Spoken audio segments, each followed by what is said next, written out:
शब्द यात्रा करते हैं, इसलिए पीठ पीछे भी किसी की निंदा मत करो। मुंह से निकले निंदा के शब्द एक बार निकलकर रुकते नहीं हैं।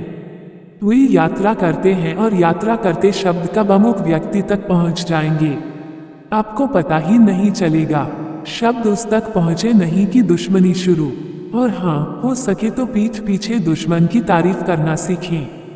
वे शब्द एक दिन दुश्मन तक जरूर पहुंचेंगे, और जब पहुंचेंगे तब 50% दुश्मनी तो उसी समय खत्म हो जाएगी। रसोई में घी का बर्तन रखा है। बहू चली, ठोकर लगी और घी धुल गया। सास चिल्लाई, अंधी है क्या, देखकर नहीं चलती, सारा घी धुल दिया। 4 दिन बाद घी का बर्तन वहीं रखा था। सास चली, ठोकर लगी और घी धुल गया। सास फिर चिल्लाई, बहू तुझमें इतनी भी अक्ल नहीं कि बर्तन कहाँ रखना है, यह कोई रखने की जगह है। सारा घी धुल गया। आज की सास बड़ी बेईमान है, हर हाल में अपने को बचा लेती है और सारा दोष बहू के मत्थे मर देती है। शिष्य ने पूछा, गुरुदेव इस दुखी संसार में दुखी कौन? गुरु ने कहा, वत्स जिसे किसी का एक पैसा भी ऋण ना चुकाना हो और शौच जाने में 1 मिनट से भी ज्यादा वक्त ना लगता हो, उस जैसा सुखी कोई नहीं हो सकता। जो किसी का कर्जदार नहीं होगा वह मस्त रहेगा, और जिसे शौच करते वक्त न तो इंतजार करना पड़े और न ही जोर लगाना पड़े और जाते ही खुलकर दस्त हो जाए, उसकी पाचन शक्ति का क्या कहना। उसे कब्ज नहीं रहता और कब्ज ही 50 तरह के रोगों का कारण है।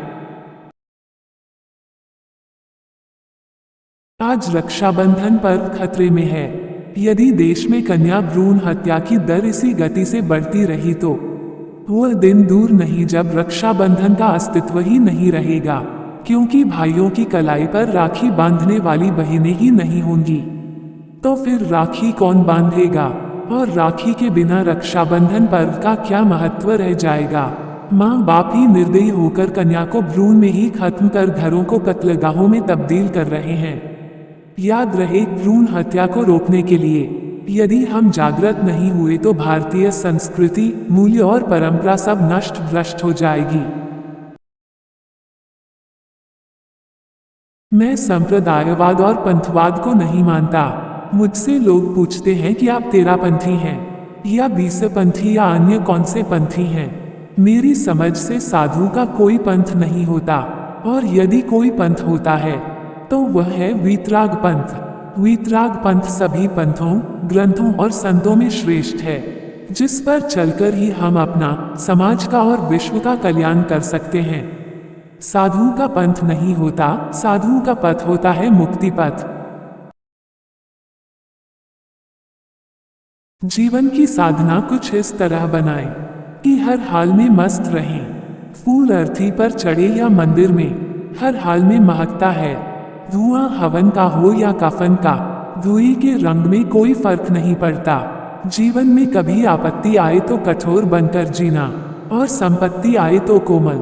आपत्ति के क्षणों में चेहरे से मुस्कान न जाए, और संपत्ति के क्षणों में चेहरे पर अहंकार न आए।